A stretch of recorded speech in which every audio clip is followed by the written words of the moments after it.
Okay, Peter, so I just wanted to go a bit off piece today and talk about something not really directly related to the current boxing situation, but a general undercurrent that runs through boxing that I don't think gets talked about a lot. And I just thought it would be interesting to delve into that. And I was prompted to, and what I'm going to talk about is religion and faith in boxing. You know, the boxing ring is almost a ring of faith. We often hear these proclamations from boxers about their belief, about their, their praise for God after their victories. And we hear this sort of undercurrent coming in that we don't really hear in, say, we don't hear it on the golf course, we don't hear it in the tennis court. So why is it so strong in boxing? And I was kind of prompted to look into this after Tyson Fury's victory over Deontay Wilder, when the microphone was shoved in his face and the first question was, they wanted to ask about the fight. His first response was, I just want to give all thanks and praise to my Lord and Saviour Jesus Christ. I give him the glory and he gives me the victory. Tyson has often proclaimed this in the ring. He did it, very much after Vladimir Klitschko, all through fight week.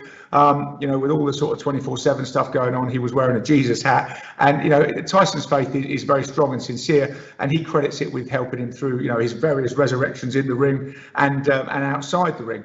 So, but this is nothing new in boxing. And I think that's why it almost goes unremarked. I mean, if we go back to Henry Armstrong in the 30s, Henry Armstrong was the first three-weight world champion. He ruled simultaneously at featherweight, lightweight, welterweight, when there were only eight weight divisions.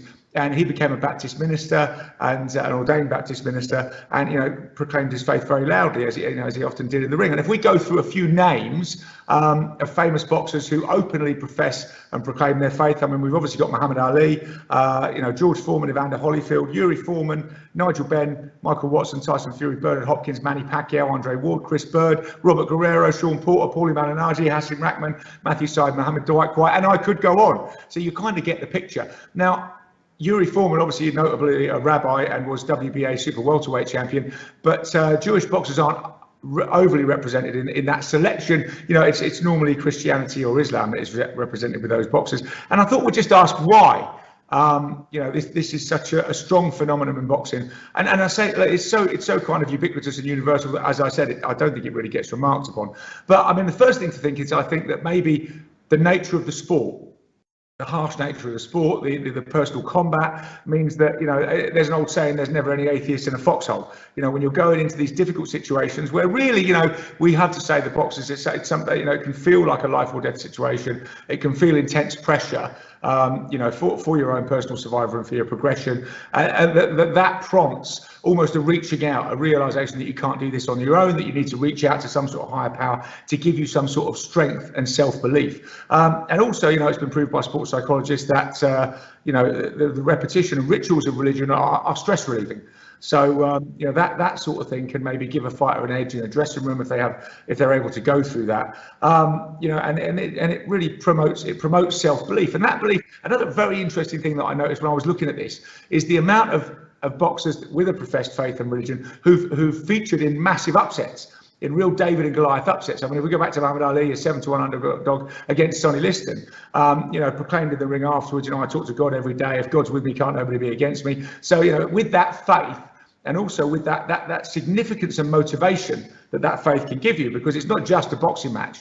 Now you're a sort of representative in a cosmic battle almost, and so it has a deeper meaning, which gives you more motivation for that fight. So, and obviously Ali was very vocal in his beliefs and figured in that upset, and later figured in a great upset against Foreman when he was again the underdog 10 years later, hugely.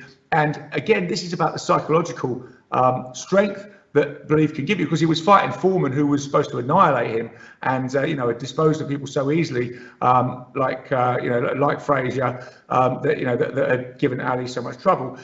And Ali said in the build-up to the fight, but he said, when I look at it, from the sense of, my God can move mountains, my God can do this. What does George Foreman looks like a baby to me, compared to the power of my God behind me. So, that obviously gave him a psychological edge going in against the ogre that was Foreman. And he scored that big upset. And then Foreman himself, after being beaten by Ali in 74, he retired in 76 when he had a religious vision in the dressing room after a loss to Jimmy Young, when he was supposed to be warming up to fight Ali again. And he retired for 10 years.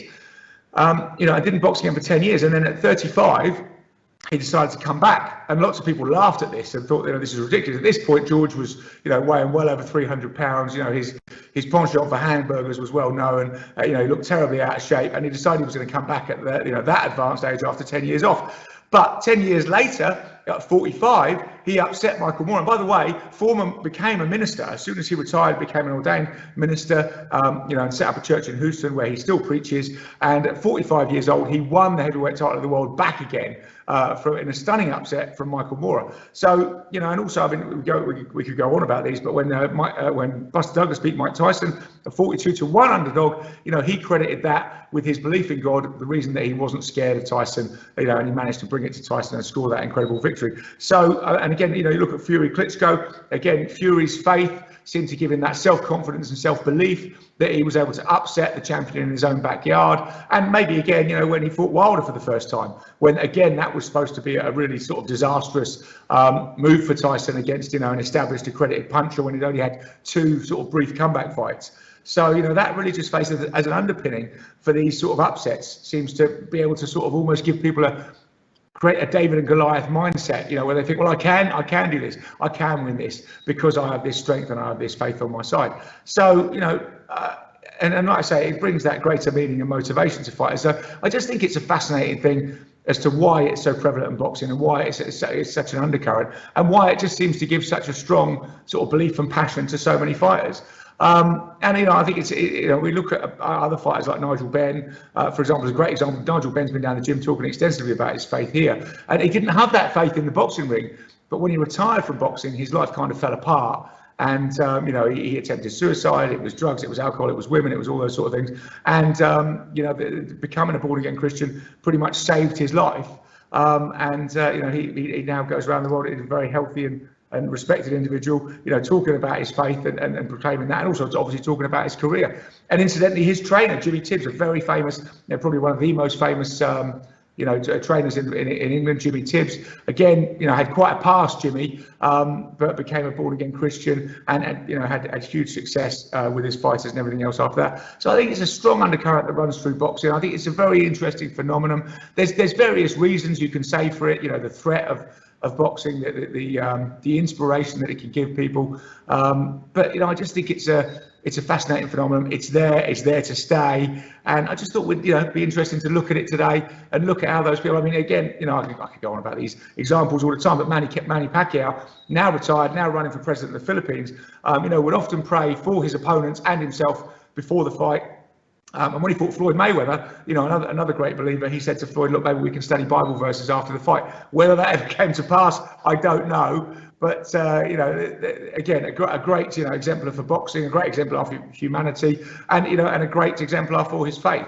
Manny's been out there, really living that for quite some time. So, like I say, I could go on all day about these examples of people that have professed it and people that have lived it. But I just thought I'd throw that out there because it's something that's right in front of us that fighters often proclaim, but that we don't kind of talk about it because it seems so ubiquitous. And like I say, it doesn't seem so prevalent in other sports, but we have it in boxing. So a talking point for the start of the week, Peter. And God bless you. And we move on.